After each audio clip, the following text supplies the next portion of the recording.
এরকম ভাই ভাই কি ছিল আপনার কি সমস্যা কি আপনি এই যে মানে আপনার মানুষ যে অ্যাক্সিডেন্ট করলে যে এরকম ইয়ে করে না এটা কারণটা কি আপনি এরকম হয়েছেন কেন কি সমস্যা কি কিভাবে কি হয়েছে বলেন ঘটনা বলেন ভাই ওই গাড়ি চালাইয়ে যাওয়ার সময় হুম ইশারা থেকে হুম তারপর ইশারা ছাড়ছে আমি চালাইয়ে যাই। হুম তারপর আইসা রং সাইড দিয়ে আমার একটা মাইক্রোতে মারিয়ে দিয়েছে পিছন দিয়া, হুম ডাইন সাইডে করে মারিয়ে ইশারা বলতে কি মানে সিগন্যাল সিঙ্গেল আচ্ছা সিঙ্গেল সিগন্যাল ইশারা দিয়ে মারিয়া মোরে বাউ সাইডে করে ডাইন সাইডে করে না হুম বাউ সাইডে ফালাই দিয়েছে। হুম তারপর এফজেড গাড়ি এই সামনে পড়ছে, এটা ব্রেক মারছে, হুম এই জন্য জীবনটা ভাই বাঁচছে। আর এটা বাতাস লাগলেও তো ভাই শেষ হয়ে যেতাম। তো এখন আপনার কি মানে অপারেশন করানো হয়েছে এখন ভাই অপারেশন করছে এই সাইড কাটিয়া, হুম তারপর এই জায়গায় কুস্কির আড্ডা ভাঙিয়ে গেছে, হুম তারপর পাতি দিয়া নাট দিয়ে আটকাই দিয়েছে।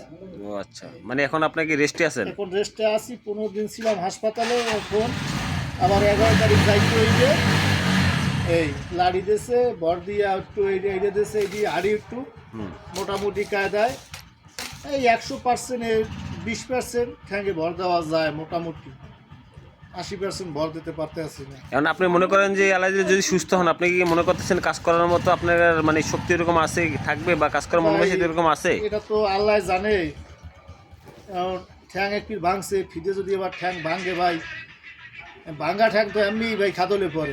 অবশ্যই এখন একবার ভাঙছে চিকিৎসা করছি, আর একবার যদি মনে করেন বাইচান্স দুর্ঘটনা ঘটে ভাই, হলে তো আমার অবস্থা খারাপ। রাইট এই জন্য চাই ভাই যদি এ কাজ না করে অন্য কাজ যদি করতে পারি ভাই ভালো হইতো। অবশ্যই অবশ্যই জীবনের চেয়ে তো আর কিছু নাই বেশি, জীবনটাই বড় কিছু।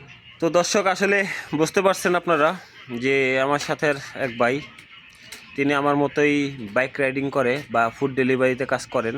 তো উনি কিছুদিন আগে অ্যাক্সিডেন্ট করার কারণে ওনার পাওয়াটা ওই যে দেখাইছিল কিছুদিন আগে ওখান থেকে ভেঙে যায়। তো তারপরে ওখানে অপারেশন করা হয়, প্রায় আপনার বাংলাদেশি প্রায় 6 লক্ষ টাকার মতো যায়।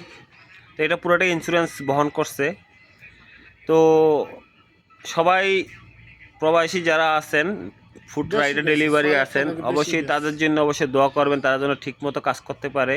1200 রিয়াল একটা সিট ভাড়া, তাই আপনার অনেক টাকায় খরচ গেছে, বা আমি আমার আন্দাজ যেটা বললাম প্রায় 20,000 রিয়ালের বেশি গেছে, 6-7 লক্ষ টাকার মতো।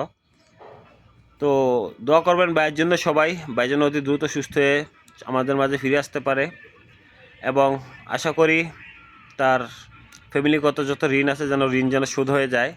তো ভাইয়ের জন্য সবাই দোয়া করবেন, সবাই ভালো থাকবেন। আসসালামু আলাইকুম।